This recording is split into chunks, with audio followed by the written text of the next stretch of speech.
আমার ভাগ্নি নাম হচ্ছে নাহিদ আক্তার।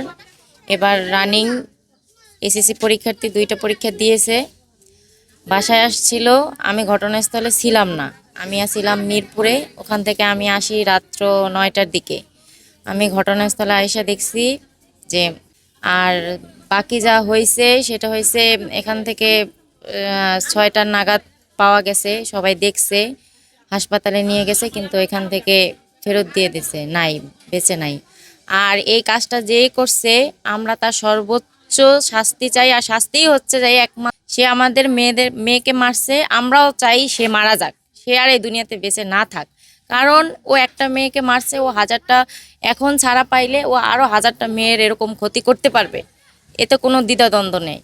আর আমাদের একটাই দাবি, সবার একটাই দাবি যে আপনারা এর একটা সুস্থ আর সুষ্ঠু বিচার করে দিবেন, যেন ও, এইটাই চাই আমরা।